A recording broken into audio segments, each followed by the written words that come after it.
So for my presentation, I researched into what is the most effective form of punishment, or would an alternative be more effective than prison? So first of all, to better understand the question, I researched into what is punishment.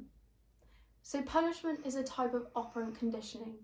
For example, Skinner researched into rats. He researched into rats as he found that punishment decreases unwanted behaviour. So this relates to criminals, as punishment decreases the unwanted behaviour as it reduces the offending. So researchers have found that there are two factors which contribute to how effective punishment is in different situations. So the first factor is punishment is more effective if applied quickly, meaning the criminal justice system should be quicker in handing out the sentences to the offenders. The second factor is punishment achieves greater results when it is constantly applied, meaning that when the type of behaviour occurs, it needs to be quickly and constantly applied. So this relates to speeding, for example, as in one case, people may get fined, in other cases, they get away with it. So therefore, speeding, it's not really constantly applied. Next, I looked into what forms of punishment are there. There are various forms of punishment which are used for different offenders depending on their offence, as different types of punishment have different aims. There are four most common theories of punishment. So, the first is incapacitation. This is where we restrict the offender's freedom, which they would normally have. So an example of this is imprisonment. The next form is deterrence. This is where the threat of punishment discourages their behaviour. The third is rehabilitation. This is where we help the offender and it will stop reoffending. And the final form is retribution. This is where the offender often pays debt to society and punishment is given. These can result in physical punishments, which could be the death penalty. Although not given in the UK, it's often given in the US in different states. Another is banishment. This is where the offender cannot go within certain areas. Another is prison, another probation, and finally community services can also be given. Next, I looked into facts from Prison Reform Trust. There are numerous statistics to see whether prison is an effective form of punishment or not. According to Prison Reform Trust, in 2018, nearly 59,000 people were sent to prison. Of those 59,000 people, 69% of those had committed a non-violent crime, and 46% of those were sentenced to serve a sentence 6 months or less. However, many are released from prison only to return there shortly after. In fact, 48% are reconvicted within a year. Therefore, this may suggest that in England and Wales, we perhaps overuse prison for petty crimes, where an alternative may be more suitable than prison. For example, a community sentence.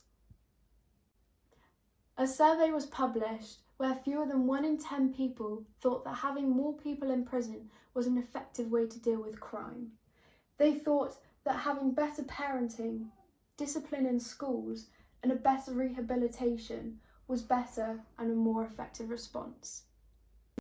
In 2019, Scotland had one of the highest prison population rates. It had 15 million people in prison, and it was only increasing. In the last 30 years, it increased by 69%, suggesting that we may need to look into other countries' prison systems to learn how we can improve. I looked into Norway's prison system for an example, as they have more of a better approach, as they had a prison population rate of 6,300,000, which was a lot better than ours. After looking at facts from Prison Reform Trust, I went on to research inside the world's toughest prison, in particular Norway, the perfect prison.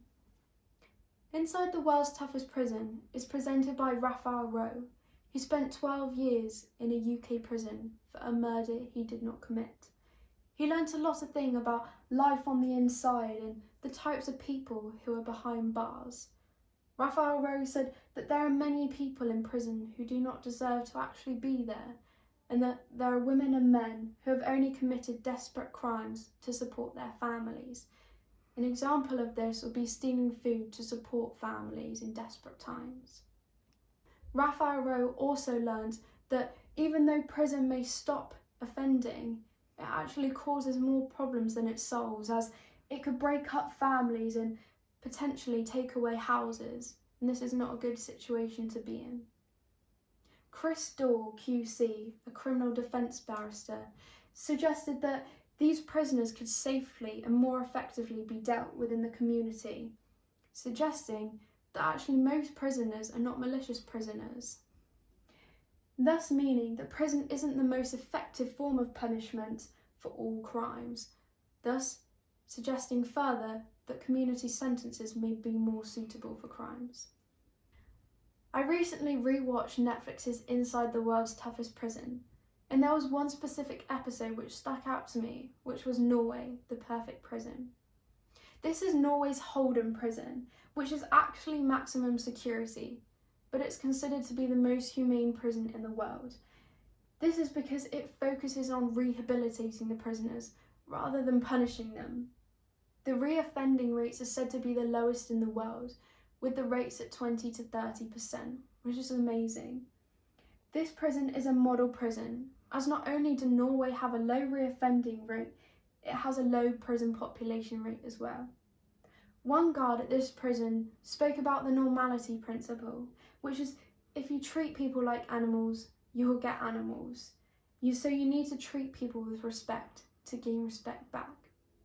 This prison is particularly special as it trusts prisoners with knives in the kitchen to cook their own food. Next, I looked at Esther Masser's Week 2's lecture, The Criminal Justice System. Over the course of the last few decades, the amount of crime committed has significantly reduced. However, the number of people in prison has not. So critics are left wondering whether society is more punitive towards those who offend. Even though legislative and policy changes have increased the lengths of sentences, there is a dark figure of crime, which is where some types of people do not report crime. For example, sexual offences are a huge proportion of dark crime figures. In 2017, 20% of women and 4% of men have experienced some type of sexual assault since the age of 16. And according to Sky News, 99% of rapes in 2020 reported to police in England and Wales resulted in no conviction. Another example of a dark crime figure would be within the LGBTQ community, where a survey in 2013 found that 1 in 4 LGBT people had been threatened or attacked with violence. There are various reasons to why people would not report these crimes. For example, they're scared they'd be mocked, they're scared that police would not believe they're being truthful, or they're perhaps worried if the police do not believe there'll be a conviction, they're not as likely to proceed with the case. Next, I researched further into Esther Masser's Week 7's lecture, The Pains of Imprisonment. Foucault gave the idea that rather than producing reformed offenders, the prison succeeds in producing a manageable population of recidivists. To overcome the high prison population rate and the percentage of recidivists, the criminal justice system needs to look at the future of imprisonments. Prisons are costly, overcrowded, a failure in terms of reoffending rates, and questionable in terms of public protection. The criminal justice system needs to look at whether prisons should be human warehouse centres or therapeutic centres. This links to Norway's prison, where the sole purpose is to rehabilitate the offenders. There's research to suggest that in the UK, it costs around £80,000 to house a prisoner a year. One alternative that I researched into is virtual prisons, which is where the prisoner would be based at home, but with a GPS tag. This contains radio frequency technology. This gives the prisoner freedom to see their families, who, hopefully, would encourage them to do better. And they would also have the opportunity to make use of the virtual reality headset learning, A GPS tag would only cost around £9 a day. However, this alternative has its risks, as the offender could commit another crime, as they're not under supervision.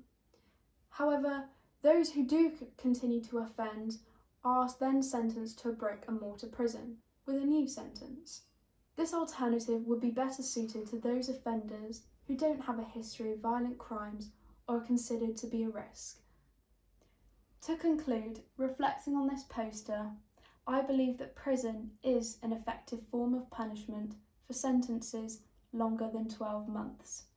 But I think an alternative should be applied if the sentence is less.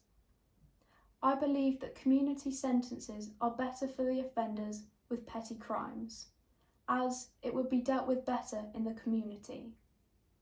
There is evidence to suggest that the rehabilitative traits in Norway's prison helps to reduce reoffending rates and therefore may be a type of justice system that the UK prison needs to adopt. However, as Norway is a particularly affluent country with 99% literacy rates, it may be suggested that people in Norway have a higher quality of life and would therefore be easier to reform.